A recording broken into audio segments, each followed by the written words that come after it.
How do you evaluate an online resource? There's a lot of information on the internet, and not all of it is accurate or unbiased. Anyone can create a website, and there are many reasons why people do.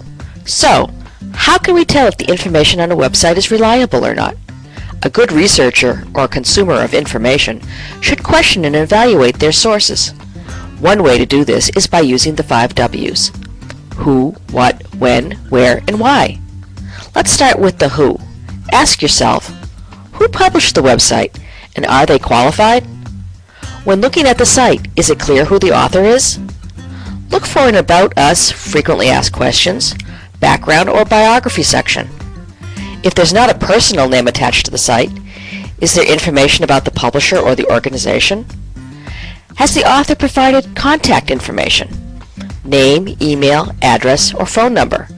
If the website provides a way to get in touch with them to ask a question about their content, it's a sign of a more professional, credible site. Does the individual or organization list their qualifications or credentials? Is the author qualified to act as an authority on the subject? You need to look for the author's educational background or job experience. Do they have special knowledge about the topic you're researching? Are they an expert in the field? Should we believe their information?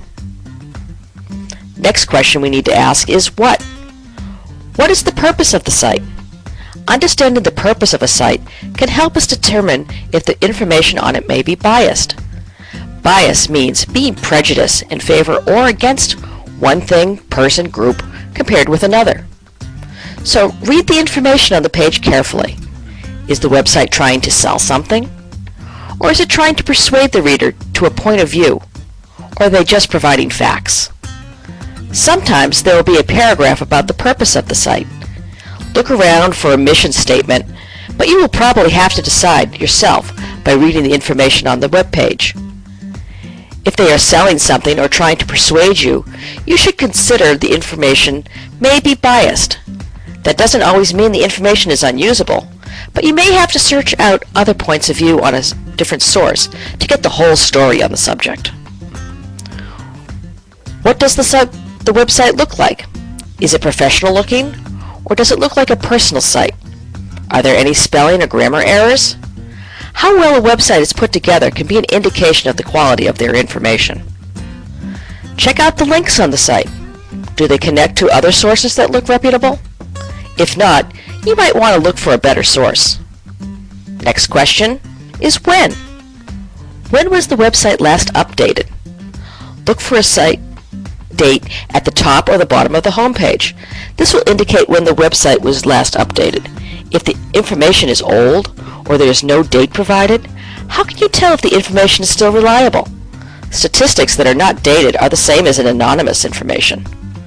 Depending on what you're researching, this may or may not be important. If you're researching a scientific topic, you would want the most up-to-date information. If you are researching a historic topic, the date might not be that important.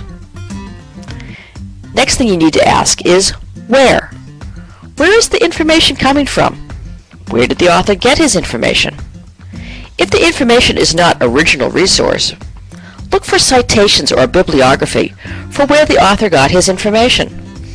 Or look for resource links and follow them to see if they go to reputable websites. Also, the website's URL, its address on the internet, can tell you a lot about the content of the website. Different suffixes in the URLs can tell you about where the information is coming from.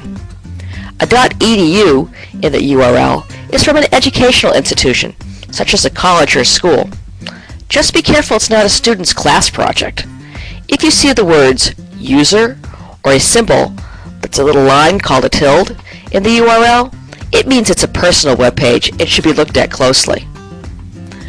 A .gov in the URL means it comes from a government agency and can probably be trusted.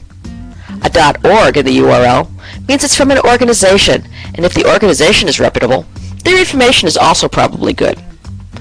A .com comes from a commercial website and is probably trying to sell something. Be careful. Look closer for bias. Last of the W's is why. Why is this information useful for my research? After looking at the other 4 W's, ask yourself, Why should I use this website? Why is this information useful? Why is this website a better source of information than another? Now, you are prepared to search the internet for reliable information. You know the questions you should ask and what information you should look for when evaluating an online source. Just remember to use your 5 W's.